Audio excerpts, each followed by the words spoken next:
All right, while these guys get set up above, I just want to remind you, this is a series. This one is going to focus on 110.3 Charlie, and we're going to dig into the discussion around condition of maintenance. Big topic. NFPA 70B just moved from a recommended practice to a standard. So pay close attention to this one, and take a look at other videos on my YouTube channel around NFPA 70B. You're going to want to brush up on 70B as well. I hope you enjoy this session. I know I did.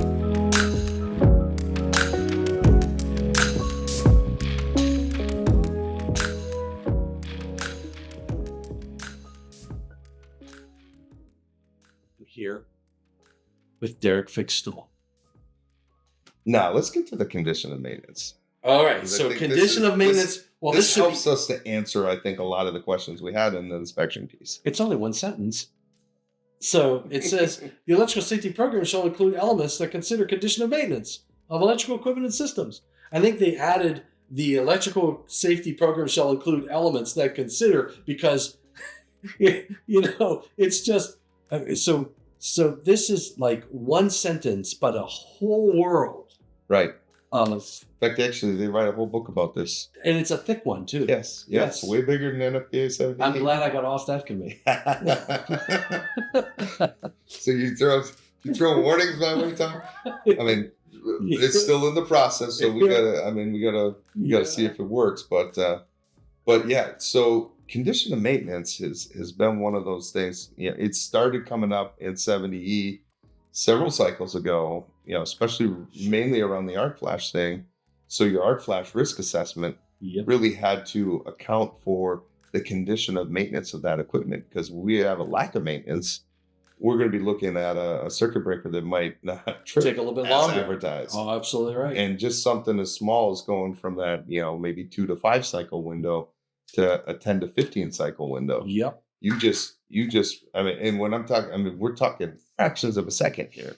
No, it's absolutely. But the amount of energy released in that fraction of a second is so exponentially larger than what's on that sticker. You could have multiple faults in a system because the terminations are weaker because of whatever reason. Maybe you had some glowing connections going on. Maybe you had some terminations that weren't worked appropriately. Right. Or changed because of the heat, because they were heating and for other reasons. So now you have multiple areas where you have multiple faults, which reduces the current, which causes longer clearing times. Right. You might. This happened to me and a good friend of mine, inspector. I was with him on an inspection, and we opened the cover, and there's supposed to be a dead front there. Okay. There was, sort of, and there was a lot of black tape involved. Okay. The moment we opened the door, we realized we were at risk even closing the door. I immediately exit stage left. Back away. Oh, absolutely. Back away. Absolutely. Yep. That was a very scary situation, because you expect, when you look at the outside of, I love this, you look at the outside of a piece of equipment, it looks impeccable. Right. The moment you open the door, it's like, whoa, I did not expect that. And it's those moments where you have to be able to recognize the hazards, right? So maintenance condition. Very close to that Q word again. I know. I got to stay away from that Q word. For a little bit. Just for a little bit.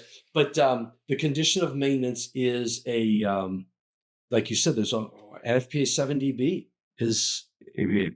is a whole book on a whole nother world of, very similar to 70E. I tell people about 70B.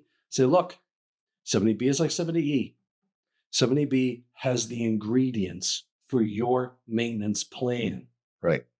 There's chapter after chapter after chapter. There's a transformer chapter, an overcurrent protective device chapter, variable frequency drive chapter. If you don't have some of these products in your facility, or you don't have these products in your facility, then you don't need to have them in your maintenance plan, right? Right. So you build a maintenance plan just like you build a safety plan.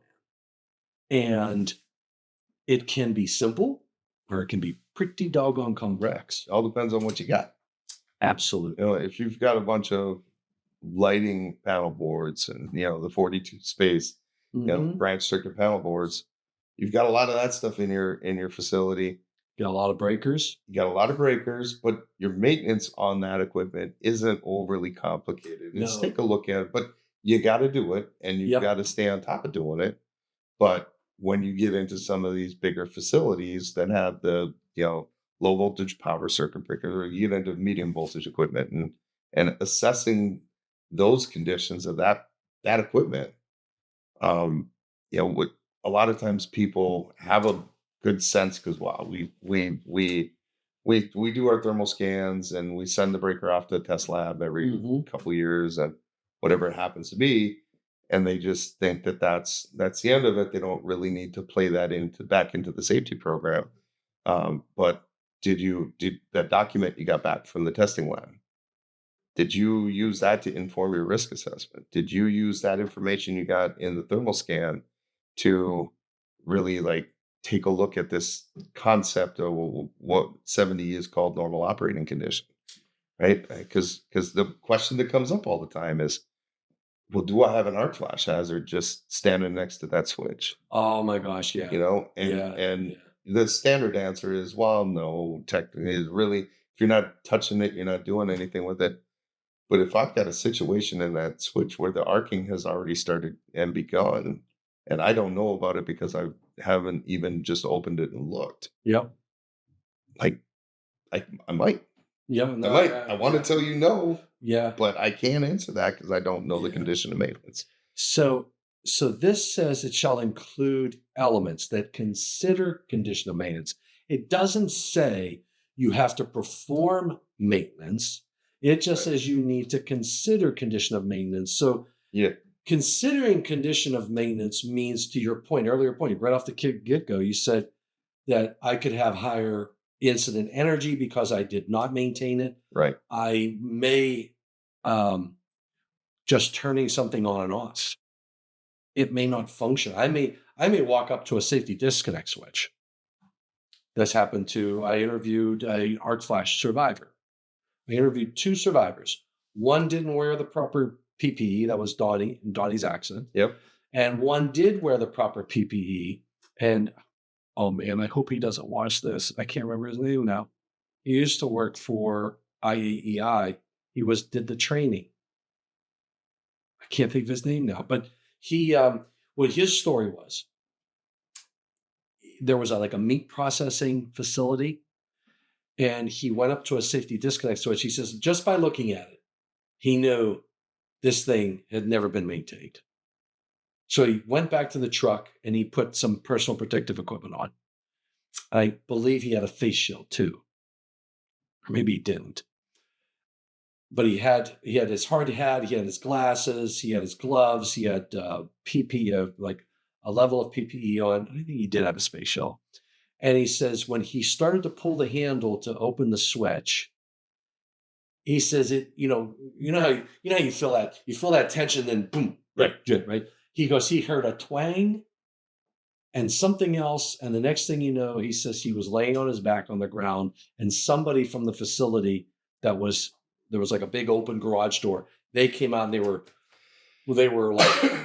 checking on him and making sure he was fine, but it was just the act of opening that switch. The whole door came off, hit him in the chest, broke 2 ribs, right? Yeah. So just the act of opening and engaging with that, a normal operation of opening and closing it was not a normal operation because it was not maintained. Right. And a lot of that is easy to miss because when you look at 70E, right, we go to the likelihood of occurrence table when it comes to arc flash, and we've got we're just operating a switch. If it's abnormal, yes, you have a likelihood. If it's normal, no, you don't. But they say yes and no. And they speak in absolutes, and I get where that's coming from because the table comes out of the PPE category method back in the day when it was just a yes/no table do you need to wear arc-rated PPE? Yeah. And so they just kind of have modified it to fit with more of the risk assessment stuff. But so in that conversation, they don't like the likelihood of occurrence gets elevated when there's a lack of maintenance. The potential severity gets elevated when there's a lack of maintenance. And that right there is the two building blocks that make up risk, right? Yep. So my risk of injury goes up. And then when you think about, well, we're standing right now. Obviously, if the door came off and hit him in the chest, he was standing right smack dab in front of him. Oh, absolutely right. And 70E doesn't really even go into a whole lot of protecting you from blast. No, it doesn't. Yeah, we have no way to measure it. We have no way to calculate it. So, and it feels kind of like, I joke around a little bit every time I teach a class because it feels like I'm the doctor. When you go into the doctor and you say, "Hey, doc, it hurts when I do this with my shoulder," and I come back and say, "Don't do that with your shoulder." Done. But I say, "Okay, how do you want to stay safe from blast? Don't stand in front of the explosion when it blows up." That's true. Yeah. And so now, because we haven't done this, or we haven't considered the condition of maintenance in our risk assessment, that just changed that. Like, had that been properly maintained, had it been, everything had the I's dotted and T's crossed. Yeah. Maybe, the arc flash probably doesn't happen in the first place, because I don't want to tell the manufacturers that they're just building stuff that's going to blow up when it does what it's supposed to do. Yeah. Right. Because that's, especially if we're using reputable equipment manufacturers. We're not. Yeah. In fact, if I'm not mistaken, isn't it in 130? No, 110.2 tells us this is 110.2. They moved it up in the electrical safe work condition. It says that you're supposed to put everything in an electrically safe work condition. It says when it's required. Right. Then they went back to the exception. They put it back into exceptions. It says normal operation. So this is when you're going to, now I would say turning something on and off is a normal operation. Correct. So if you look at 110.2b, exception 1, normal operation of electrical equipment shall be permitted where a normal operating condition exists.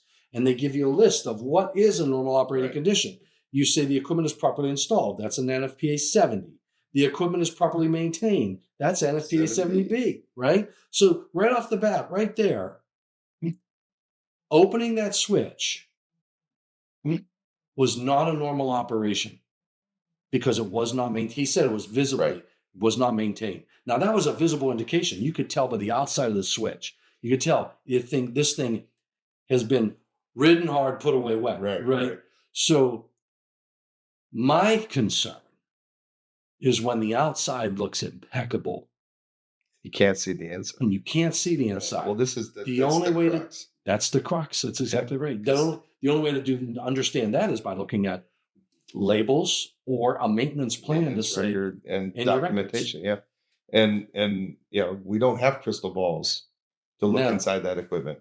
Right. Exactly right. And to sidetrack a little bit, not too much, but part of that too was they added in a new exception in 2024 for use of a disconnecting means or isolating element to create an electrically safe work condition and to return equipment from service. Well, isn't that normal operation? Wait, where was this at? So go 110.2b. 110.2b, when required. Exceptions. Yep. They don't indicate they have a new, okay. The equipment is properly installed, maintained. There's no evidence of impending failure. Nope. It's a new exception altogether. Oh. It's not under normal operating condition. Okay. So look at, I think, is it exception 2 or 3? 2 is an energized disconnecting means or isolating shall be permitted to be operated to achieve an electrically safe work condition or to return equipment to service that has been placed. The equipment supplying the disconnecting means isolating shall not be required to be placed. No. Energized work shall be permitted where the employer can demonstrate that the task to be performed is infeasible. Energized work shall be permitted. But go back up to that exception We just said an energized disconnecting means or isolating elements can be operated to achieve an electrically safe work condition. What is that? An energized disconnecting. Operating an energized disconnecting means I'm doing what? Permitted to operate. So what they're saying is I can go upstream. They're saying I don't have to go upstream. They're saying I can if I've got a disconnect switch on the wall, Yeah. I'm going to place, it's feeding the motor over there. I'm going to place that motor in an electrically safe work Right. condition. I can go to the disconnect. But if I can't verify that disconnect is in normal operating condition, previously to 2024, what did I have to do? Because I said normal operating condition, I could do normal operation as long as I verify this switch is in a normal operating condition. Now they add this new exception that says I can operate this disconnecting means, and it's outside of the normal operating condition. You know why? Why? Because so many people were having trouble verifying all of the elements of a normal operating condition.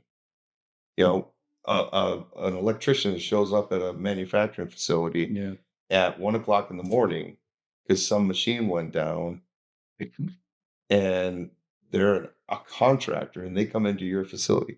How do they verify normal operation or the normal operating condition?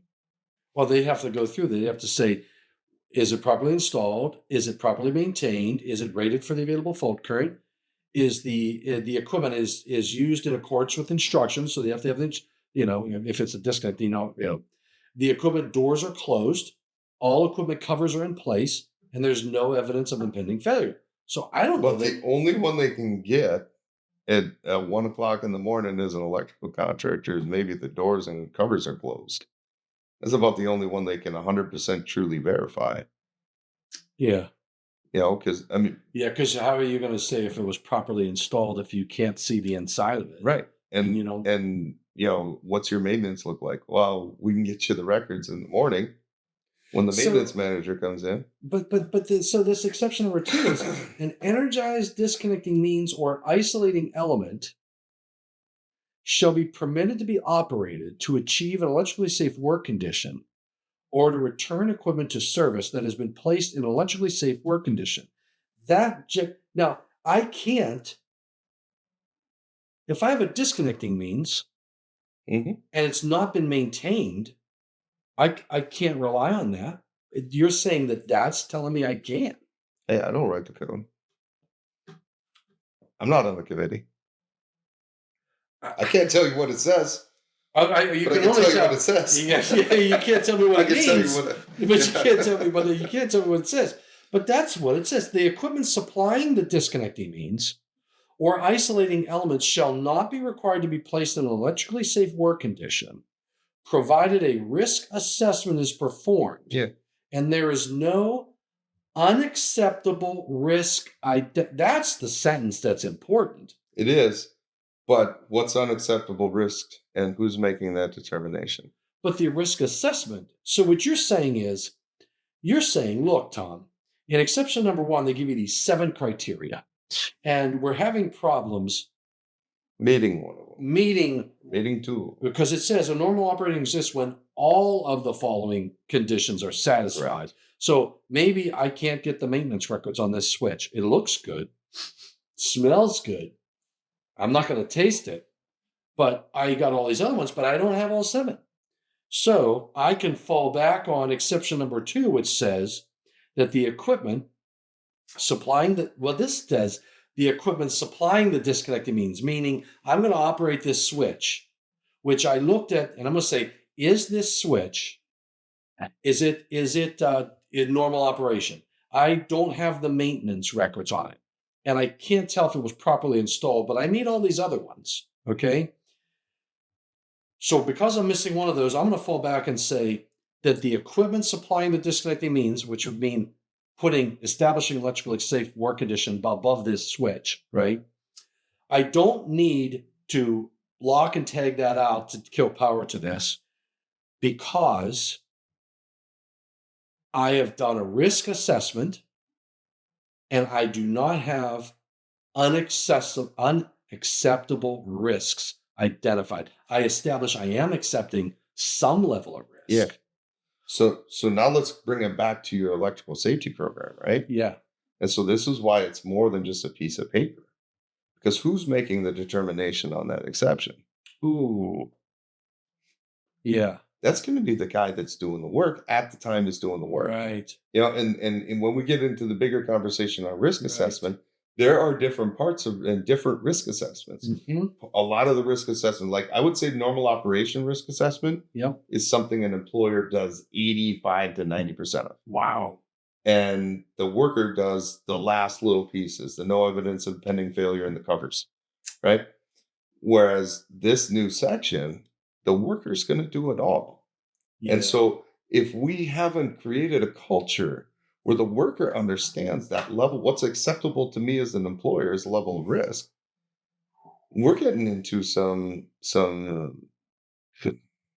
slippery slopes. Yes. there. No, you're Right? absolutely right. And I don't want to just point out the issues with 70E. What I'm using this one specifically as a way to say this is why it's so that ESP and the culture that we develop within an organization is so important. Yeah. Because this could be something that easily gets missed, and especially what really gets me a little bit going here is it says disconnecting means or isolating element. Yeah. What's my isolating element on a 15 kV medium voltage switchgear? How do I isolate that circuit? 12. Yeah. That's Rack the breaker out the yeah. bus. That's my isolating element, correct? That's right. I create an air gap. Yeah. So but that's not the same as turning it on and off. There's a little bit of work to be done there, I think. Yeah. I understand now. Right. I understand why it's there. Yeah. And I get why, and I agree why they put it in there 100%. But if we don't, and this is something we've already started to see coming up with the folks we're teaching this to since the new edition of 70's come out, is they go right to that and they say, well, I can open up an isolating element without having to go upstream and open it up upstream. Right. And whatever that isolating element or disconnecting means, well, they can do it, whatever. It doesn't have to be in a normal operating condition, because that exception allows them to do it. And they're still struggling to kind of wrap their head around that acceptable level of risk.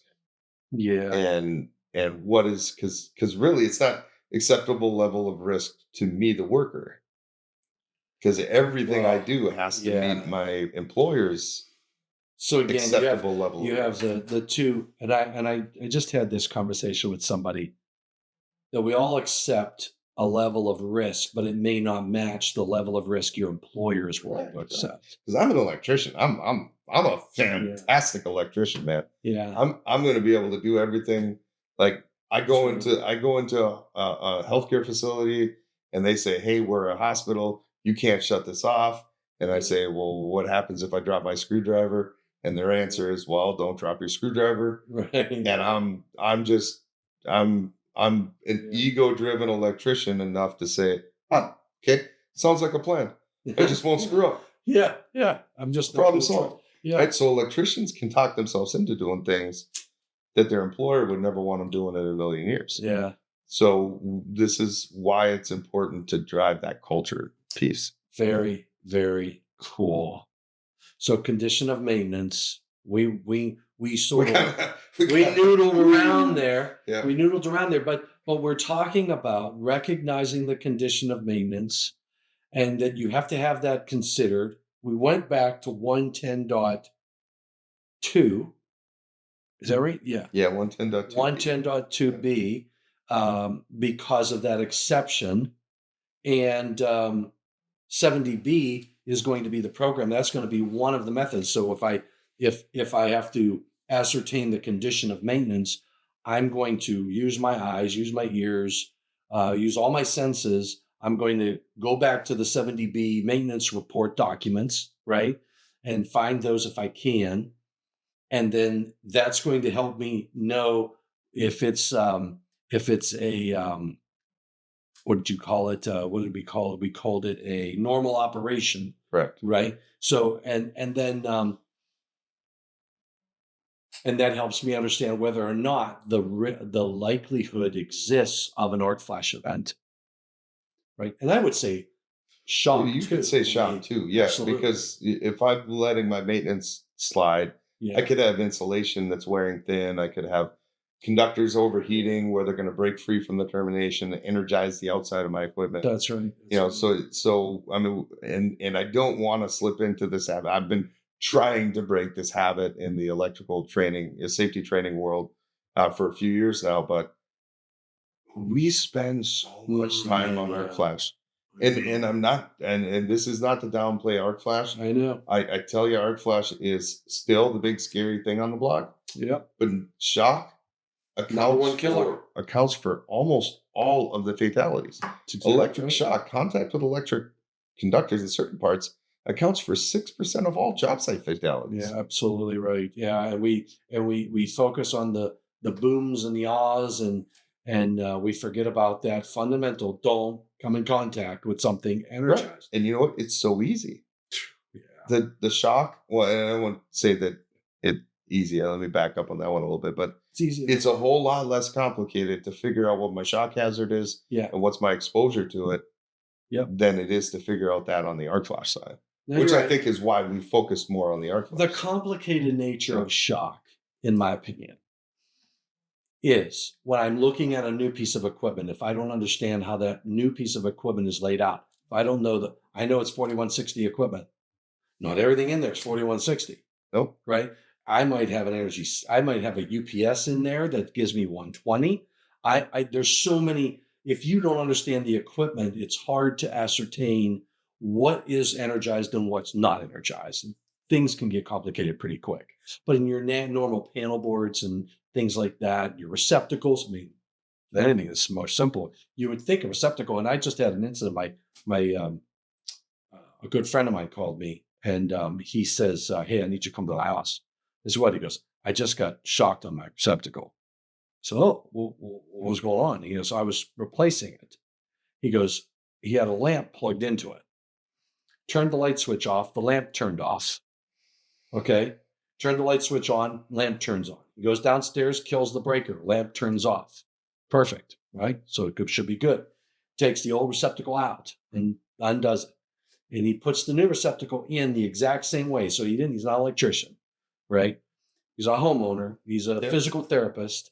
And he says he just looked at where the wires were in the old one, and he's putting in the new one. He says he put the black wire down, tightened it down. He put the red wire down. I'm like, red wire? Red wire? Why is there a red wire? Why is there a red wire, I right? know why there's a red wire. Yeah. Well, that one was still hot. That one hurt him. That one hurt him. So he's like, and then when we went back and looked at it, I'm like, well, you got two breakers. And they had the split. The top was switched and the bottom wasn't. Was this house like 50s? Yes. Yes. Yeah. So they did that. They did that a lot. And the two breakers weren't even next to each other. Right. Right. So we figured all that out, replaced the breaker and all that, or replaced the receptacle for him. But it was a you think it's de-energized, but So moral of the story, kids, always test before you touch. and always hire a qualified electrician. Okay. All right. Had to say it. All right. So condition of maintenance. Anything else on condition of maintenance? I think we've got that one. I mean, we beat could that go, horse? No, but we have, I mean, we could do a whole episode on just 70B alone. Yes. And that. So for the purpose, it's very important for electrical safety within the facility to know what condition your maintenance is in, or the condition of maintenance of the equipment, and it affects everything else.